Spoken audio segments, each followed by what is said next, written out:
The response is no, give it some thought. You can come along and you can either follow your mother's example or honor her memory by achieving where she failed.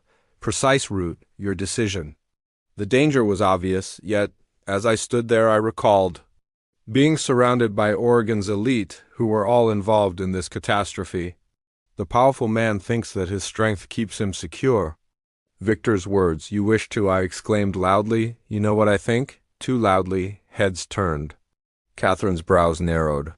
"You're so sure of your own righteousness that you've forgotten what monsters look like. Why are you worried that your funders will hear the truth?" I was now making my way back toward the middle of the room to ensure Marcus everything was captured on camera. "Ladies and gentlemen, Catherine Marsh, your host, just admitted to killing my mother. Vera Novak, the reporter who found out about your head of staff traffics children." Catherine calmly said, "For security," but I persisted. "She refers to it as elevation, change, but children vanish, families are in danger. And an accident claims the life of an investigator, to security." Officers moved, but then the lights went out and there was turmoil, shouting, and breaking in the dark. Emergency lights sprang on, revealing FBI officers swarming the glass. "Catherine Marsh, you are being arrested for people trafficking, conspiracy, and murder." "You were wearing a wire," she said, looking at me with understanding dawning. I fixed. "Several wires, sending broadcasts to the FBI, the Tribune, and, to be honest, half of Portland by now. Trinity is socially adept. Media," she grinned, the same icy grin as they handcuffed her. "You believe you've won? I am a single individual. For 50 years, this network has been in place. Slice off a head." Frank Morrison remarked, "Then we'll cut them all off," emerging from behind. Every name, every relationship, every dishonest official, the FBI team. They carried her away, but her words reverberated. "Your testimony will help with that. It might never be really over, but it was a beginning." Outside, the home was illuminated by red and blue police lights, and Trinity came out of a Marcus, smiling, was typing frantically on his laptop in the catering trailer. "Your mom would be proud," Frank remarked, uploading everything to safe servers, silently. "Maybe I saw them put Catherine in a squad car, but I believe she would be more content. That I was not alone, my phone rang. I saw news, Victor Venica. You are secure. I'm secure. Data will return home shortly." "Excellent. I prepare a pelmeni. You bring, we celebrate with your pals, the irate girl and the boy with the computer." I laughed. "They're not," which surprised me. "All right, we'll be there." Trinity gave me an envelope as I got into Marcus's vehicle. "I discovered this in, I thought you should visit Catherine's workplace. A list of names is inside. Overtime, additional. Identities and positions were added to the student body. Would require years to sort everything out, to identify every link, every tainted life. However, observing the plotters of my new companion, Mom had attempted to do it alone, so I honestly believe that might be all right." "I wouldn't so," Marcus added, moving into traffic. "Don't make that mistake." "What now?" I considered the possibility that Garrett would post bail, as well as the other schools, other states in which this was taking place, and all the children who required someone to probe more, investigate more closely, and pose difficult questions. I now let the rain from Portland kiss my cheeks as I rolled down the window. Now we get pelmeni, organize our next course of action, and perhaps even complete our homework. I have a Trinity laughed as she said, "After all that, you're worried about the calculus test on Monday." "Calculus." I said I had to keep the scholarship. How else can I pursue a career in journalism school? However, I was already anticipating the tales that would need to be told, the networks that needed to be burned, the realities that needed to be discovered. Mom used to say I had completed the first phase of journalism, which was to afflict the comfortable and soothe the afflicted. Tonight, it would take forever to complete the second section. 6 months later, I stood in watching Victor work on the Mustang in his workshop. The wall behind him was covered in news articles. The trial of Catherine Marsh, the FBI probe reaching 12 states. 43 missing children were located, the most, in places of authority, fighting for their identity. Garrett Ashford was incarcerated in a federal prison. The pharmaceutical network had fallen apart like the rest, and he had betrayed his father in order to receive a lower sentence, removing a congressman and 3 school boards. Mail, Victor added, giving me in mail. I recognized the handwriting, but there was no return address. Melanie Marcus's sister Chun had been one of the 43 employed as a programmer for a defense contractor, and her true identity was concealed by years of conditioning. 4 words inside: I appreciate you looking.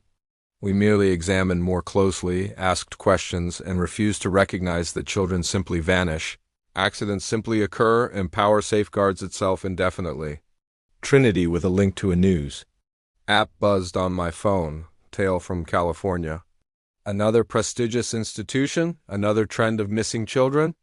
I picked up my new digital camera, but I saved my mother's Nikon for the burden of recollection and made his way to the entrance. Victor asked, "Bonucca, where you go to pose awkward questions?" He grinned, happy and sorrowful like a mother. "No, like me, but this time with backup," I said. Marcus and Trinity waited outside with coffee, laptops, and his beat-up Honda cups. All over the back seat already. Frank Morrison had pushed us. Credentials, young reporters for the new investigative division of the Tribune. We're 18, equipped with cameras, keyboards, and the sort of old men get anxious when they feel wrath. Catherine Marsh had been correct about one truth, as determined by those in positions of authority. Fortunately, we were choosing to be strong in every manner that mattered. "Are you ready?" Trinity inquired. As I got inside, I reflected on my mother, the incident that killed her, and, "Yeah," I replied. "Let's go make sure that all the stories that are still waiting in the dark some difficulty." With the Portland rain pouring down, Marcus got into traffic. The windows, and I had a sensation that had not been there since that night of burning rubber when everything changed. I would never feel safe again, but I would feel connected, purposeful, and of something more than sorrow, anxiety, or the burden of a family catastrophe. Mom, she had left me with a mystery wrapped in grief and horror, but she had also left me the awareness that one person's closer inspection could trigger an avalanche. That boldness spread like wildfire, and that truth multiplied. The city passed in haze, the rain continued to fall, and somewhere in Portland, another child was going missing in Oregon, into a system intended to eat them. However, we were all observing now. The friends, the siblings, we weren't turning away from the people who had lost someone to the machine. Never again. The roar of the Mustang's engine had been like when I discovered Mom's last story that night in the garage. There was thunder, was merely sound. The scenery was altered by lightning, and we were now, wherever darkness gathered. Lightning struck, illuminating the truth, even if it meant death, especially if it meant death, one flash at a time. Even though most stories were worth living, for some were worth dying for. Striving for, holding on to, till the world disintegrated and the mom knew that light was in, and now I did too. The final thing Mom wrote in beneath layers of investigative notes, her notebook was straightforward. Evil flourishes when decent people believe they have no power. We no longer felt helpless. I took out her Nikon as Portland vanished in the rearview mirror, and took a final picture through the rain-stained window, and the city lights appeared like far-off but bright stars. Each one has a tale to tell. One truth at a time, tell them all. The Apache chief pulled something out of a leather pouch by his side, and it changed everything. That stopped Tobias's heart was Emma's blue hair ribbon, which she wore and which her mother had given her. Daily, but there was a problem with it. Dark stains coated the fabric, giving it a suspicious appearance. The standing eagle held the ribbon up to catch the words, "Your daughter left this beside his body, like blood." However, these stains are not from the fear of a lone wolf's wounds in the morning light. Rushed through Tobias as it became evident that Emma had been harmed because of the blood on her ribbon. He had spent the morning hiding, and his little girl might be laying somewhere hurt or worse. In his barn, rather than asking, "Where is she?" Tobias insisted on taking a despite the 200 troops encircling them, advance and ask, "Where is my daughter?" The standing eagle's face stayed, "We need To talk about illegible, as you can see from Apache law. When someone honors our dead in this way, they join our tribe. White guys do not comprehend the ways in which our daughter's actions have bonded her to us. The remarks struck Tobias as if they were a physical blow, and the Apache law tribal bonds were there to collect Emma, who is 8 years old. Rather than to express gratitude for her generosity, Tobias stated in a voice, "She doesn't comprehend your laws or customs and was only being helpful to someone who was in a desperate situation." Standing Eagle responded, "Kindness shown without suffering is exactly why her actions carry such weight. Compassion shown to an adversary without anticipating recompense are the characteristics of a genuine Apache heart according to our traditional traditions, and she now belongs with the 200 mounted warriors behind the Standing Eagle stood motionless. Yet these weren't bargaining conditions. Rather, they were weighing down on Tobias like a burden. Emma was already one of those who were mentally stating facts. But there is another Standing Eagle's dilemma persisted, and for some reason his tone became even more solemn. "The blood on this ribbon indicates we need to locate your daughter, who may have suffered severe injuries while tending to Lone Wolf, immediately." The idea of Emma bleeding while terrified and alone made Tobias's heart race. "Then let's stop," he said. "Every minute we squander here may be spent exploring and conversing." No Standing Eagle's words sliced like a razor through his despair. "You don't comprehend the circumstances if we discover your daughter, who has suffered severe injuries, and Apache law requires us to treat her as one of our own, which entails returning her to our camp, raised her as an Apache child the entire time, using our medicine to treat her." As the tragedy of the event struck, Emma was injured and missed the even. If they discovered her alive, their laws might still oblige them to claim her as tribal property. Remove her from them permanently. Eagle stood and observed Tobias's distressed expression for a considerable amount of time before continuing. "But there is one approach that hope sparked in Tobias's chest as one way that respects both. Apache law and a father's love was settled differently." However, Standing Eagle's subsequent remarks instantly put an end to it, saying that you must demonstrate your worthiness of raising, and you have to finish 3 examinations, Apache daughter, to show that you comprehend our customs, values, and relationship with the spirit world before you can retain the child who has joined us. Tobias sensed the change beneath his foot: 3 tests and Apache trials, which may include anything from battle to spiritual orals to unachievable goals. And what would happen if I refuse? He asked, though he already knew the answer. Standing Eagle's expression grew stone cold. "Then we take the girl." There was a distant sound that caused both guys to freeze. "When we find her and you never see her again." The child's piercing cry was a faint, clear appeal for assistance. Both Tobias and the Standing Eagle turned as the morning air grew feeble and desperate once more. Approximately half a mile east of the property, in the direction of the sound that appeared to originate from the old mineshaft. Unthinking, Tobias began to run in the direction of the sound, but the iron grip of the Standing Eagle on his arm halted him in his tracks. "Wait," the Apache chief said. "This might be a trap. Buffalo soldiers have a history of using injured children as bait, as enticement to lure our soldiers into ambush." And Tobias looked at him in shock, thinking, "That's my daughter crying. Even if it's a trap, I won't abandon her, but if you charge, the Standing Eagle's hold will not budge. Blindly enter and risk death. Who will finish the exams and demonstrate? Consider yourself a father, not a fool, if you want to raise an Apache daughter." Though terrible, the reasoning was indisputable. If Tobias died attempting to contact Emma, she would become Apache property by default. But each delay felt like a betrayal of all a father had ever done. "Should be standing," the Eagle lifted his hand, and 20 Apache warriors appeared at once, dismounted, and started to move in a synchronized manner toward the mineshaft. Seemed as if shadows were vanishing and then resurfacing behind scrub bush and boulders. "They will secure the area," Standing Eagle explained, "and if it is safe, we will recover it. They are moving with lethal efficiency."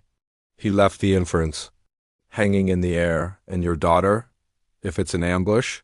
Tobias watched in awe as the Apache scouts disappeared into the wilderness as if they had never been there. These were not barbaric raiders, as the media said, depicted them as expert military strategists with decades of expertise in combating both Mexican and within minutes after the arrival of American forces. One of the scouts returned and sent the Apache chief, Standing Eagle, a signal. Countenance darkened. She is there, alive, but caged. She is relieved, but torture struggled for dominance in Tobias's chest. Imprisoned like the ancient mineshaft has your daughter is about 15 feet below after partially collapsing through rotten boards that hid the entryway, and loose boulders kept falling all around her.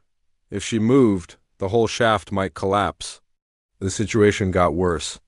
Compared to what Tobias had envisioned, the ancient mine had been abandoned for years, and its wooden supports were weak and deteriorating. She was now stuck in what was effectively a death trap waiting to happen after falling through the covering. Board, collapse, we need supports or ropes to stabilize the shaft walls, Tobias remarked, his thoughts racing. Potential for rescue, but the Standing Eagle shook his head, saying there isn't time for such planning. The scouts said we may have 20 minutes before the entire structure collapses, burying you since the last supports are weakening. The unfeasible decision solidified in Tobias's mind, and a hurried Emma could be killed instantaneously by a full cave-in caused by a rescue attempt.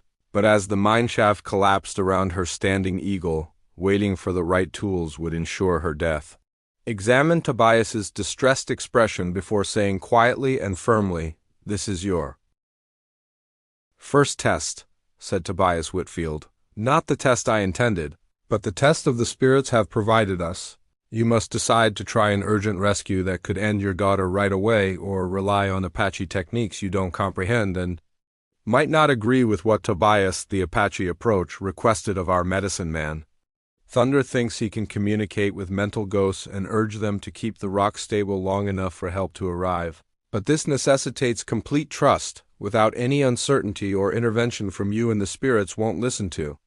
Bias, who saw that his logical mind was objecting to the idea of spirit communication. To rocks it seemed like superstition, the sort of archaic ideas that advanced civilization had transcended. But then when Emma's voice rose from the mineshaft once more, weaker and more terrified, Tobias realized he was having to make a hard choice. He didn't trust in the spiritual beliefs of the Apache people, recognize or depend on traditional rescue techniques that might not be effective in time. Standing Eagle's dark eyes boring, "What do you, white man, value more, your pride than your daughter's life? Would you trust in enigmatic Apache spiritual practices that you don't adhere to or believe in if you were to purchase us? Using traditional rescue methods which could be excessively time-consuming? Please let me know in the comments which side you'd choosing, since over the following 20 minutes, Tobias's decision would determine whether Emma survived or not. He briefly closed his eyes and struggled with all he had been taught about reason, science, and civilized thought. Upon opening them, however, he heard Emma's feeble voice calling "Daddy" from deep within the ground. All of his sensible convictions disintegrated. "Tell me what to do," he whispered softly. "Standing Eagle nodding with you have to comprehend. Silent thunder before you can appreciate anything that might have been is more than simply our medicine man. He was employed in these same wits, too, decades ago. He is aware of every shaft, support, and weak point since the start of the Apache Wars. Not only was there spiritual mysticism throughout this whole mountain relief that surged through Tobias, but there was also practicality. When knowledge and Apache beliefs were merged, Silent Thunder truly comprehended the old Apache guy suddenly emerged from the mine's physical construction. His face profoundly wrinkled, but his dark eyes were awake and focused, and he was carrying a leather purse that contained little bones and what appeared to be colored stones.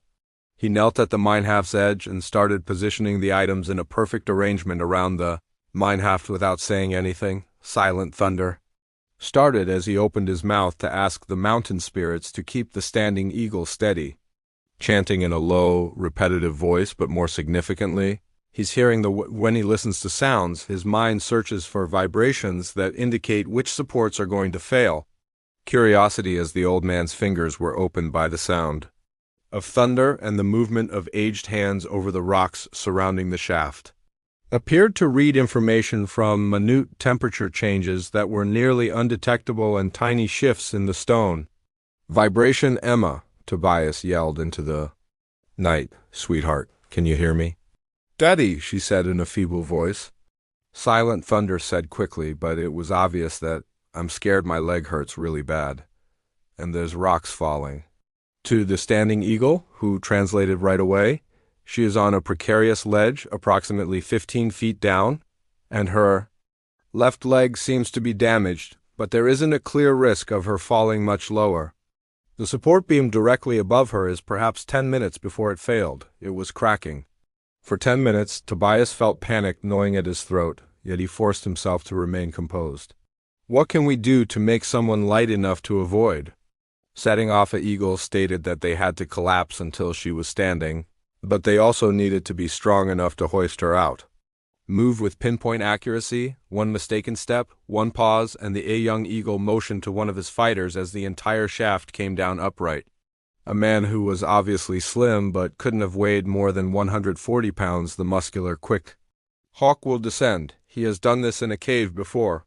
Tobias shook his head, saying, "No, she's my daughter. And she's scared, and she can become frightened and move at the wrong time if a stranger tries to grab her. You must be me because you weigh too much," Standing Eagle remarked plainly. "I've seen your men vanish into here, so I'll collapse the ledge she's on and then teach me how to move as you do. Ghost-like landscapes teach me how to read the mind and lighten my load." Standing Eagle examined him for a long time, and the way Silent Thunder achieves this is far more dangerous than anything you can imagine. Recognize one error. She is my daughter Tobias, and I will not allow her to pass away. Father left her alone, and when Thunder spoke again, Standing Eagle's translation of his anxious words drove frost through the snapping in Tobias. "Veins is getting worse after 8 minutes without another word." The Standing Eagle started removing Tobias's bulky boots, broad belt, or anything else that contributed extra weight. You become a part of the mountain rather than something that opposes it. Feel the firm stone before you take a step. Your weight moves like water, not like a man. Across the biggest surface area. Gave Tobias a length of leather rope that had been braided. "It will support both your and her weight, but only if the anchor as he peered down into the mineshaft's dark entrance points remained steady." Where his daughter, age 8, languished for 8 minutes in agony and fear the entire he had won. Shot to get this right before it collapsed, so he was getting ready to descend into the quiet darkness. Thunder took hold of his arm and addressed him directly in bad English, saying, "Mountain spirits test your heart. You die as a white guy and rise as a father who has faith in the stone." Don't forget to subscribe if you're enjoying this story and want to see how Tobias saves Emma. Tobias took his first step into the canal since this rescue effort is going to get even more dramatic. The mine shaft, the shudder that passed through it, and instantly felt the whole building tremble around him. Tobias froze his bare feet as if the mountain itself were taking a breath. Every muscle in his body stiffened against the wooden ladder rungs as he awaited the outcome of his movement. Caused a collapse above him as the chanting of Silent Thunder became louder and unbelievably. The creaking of stressed wood started to calm the elderly in addition to carrying out rituals. The medicine man used sound to keep an eye on the structural soundness of each support and beam in real time. According to Daddy Emma's voice, I heard something breaking and was scared as I drifted up from below, darling, Tobias called, gently calming his voice. "Just remain motionless for me, okay?" He proceeded to descend, trying each rung before placing his entire weight on it while standing, excluding your mouth. Eagle had been on the correct track, demonstrating that the Apache was more concerned with environmental awareness than stealth. About you searching for signs of weakness before it kills you at 10 feet below the surface. Could at last make out Emma in the faint light coming down from above. She was crouched on a small stone shelf with her left leg bent. Her face was strewn with tears and dirt at an odd angle, yet she was still alive. "There's my brave girl," she said, looking up at him with a desperate sense of hope. As he continued his cautious fall, he murmured, "Emma, you're doing great. For a few more minutes, maintain your bravery." The wooden support beam directly above her ledge was broken. Down the center, kept together by what appeared to be prayer and splinters, so that Tobias could see that any when he got to his daughter.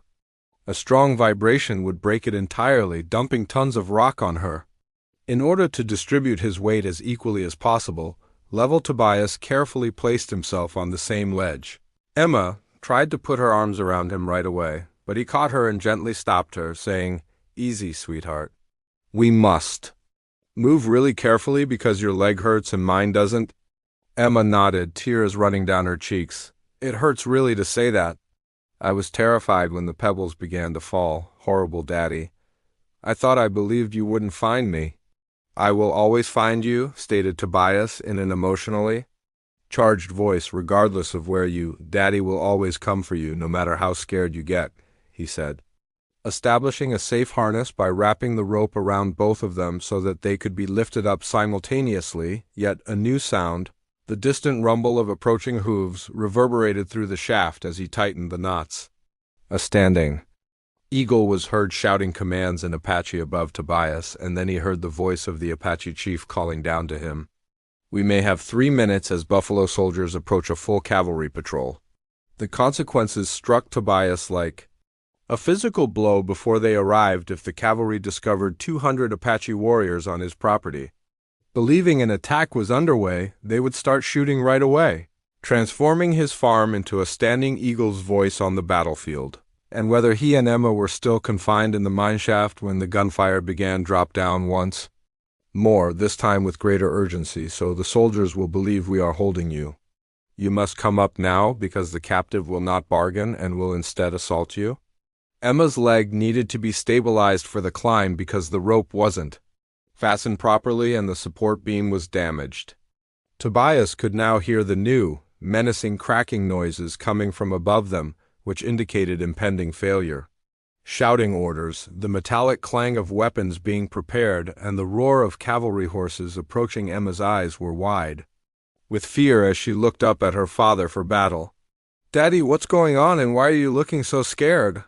Tobias understood that if they remained in, they would be trapped in an impossible predicament. The mine to complete the rescue effectively, they would be buried when the gunfire began above. But if they hurried the climb while carrying a wounded child and unsteady supports, that would cause the collapse that would kill them both. And 200 Apache warriors were about to encounter a cavalry somewhere above them. Charge while Standing Eagle attempted to clarify a circumstance that no army officer could understand. Would have thought that the cavalry horse noise was becoming much louder. With military precision, the cavalry patrolled 24 blue-clad soldiers brought into view. Clothes, carbines ready, and a young lieutenant with a white face. Then he noticed 200 Apache warriors around the Whitfield in perfect formation. Tobias was 15 feet below on the property, so he could hear everything through the "This is Lieutenant Morrison of the mineshaft opening," he said, his voice cracking with tense authority. Standing Eagle responds calmly, "The 5th Cavalry, release your hostages immediately or we will open fire." Calm, but the stress beneath was audible to Tobias. "We are here out of honor, and we are not holding any hostages, soldier. While on a rescue mission, I spot 200 armed Apache warriors encircling a settler's, where is Tobias Whitfield. Property Morrison retaliated, which is known as a siege."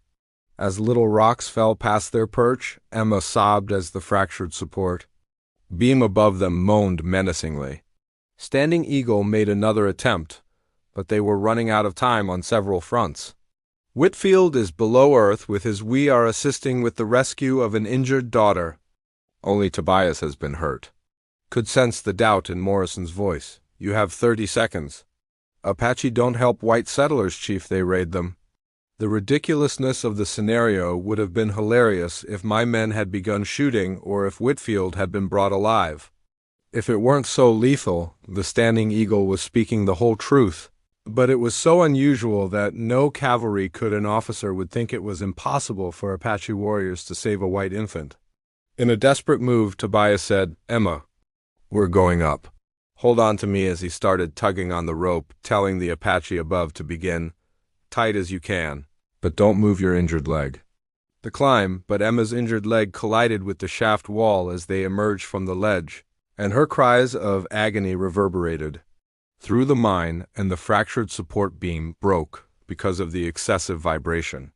Rocks started tumble down the shaft with a thunderclap as the whole Tobias drew Emma against his chest and squeezed them both against the shaft wall as the structure began to finally collapse. The rope pulled upward more quickly as debris poured around them. Now, the Apache had heard the false start and were frantically dragging above ground when the mine collapsed. Told Lieutenant Morrison that his worst suspicions were validated and that the captives were being executed. He yelled, "Open fire!" The sound of 24 carbines shooting simultaneously reverberated across the property, yet rather than retaliating, the Apache warriors took a move that prevented Morrison's subsequent salvo from to begin. 200 of the most dreaded fighters in the world dismounted, placed their weapons on the ground, and raised their hands. Without firing a shot, Kansas Territory has simply given up. Morrison watched in shock as the eagle, his hands uplifted, strode forward. "Hold your fire, O white man," and his voice loud enough for everyone to hear. "We are attempting to save the children who are in that collapsed mine right now." Pulled by Apache ropes, Tobias and Emma sprang out the mineshaft aperture precisely as behind them the entire building collapsed, and they lay on the ground, coughing and coated in dust but still alive. As Lieutenant Morrison struggled to comprehend what he was witnessing, that the Apache warriors were encircling a white father and child, but rather than hurting them, they were assessing their wounds and providing them with water. When the eagle helped Tobias stand up, his voice could be heard clearly throughout the farmyard like priceless cargo. "I am introducing Lieutenant Morrison to both Tobias Whitfield and his daughter Emma."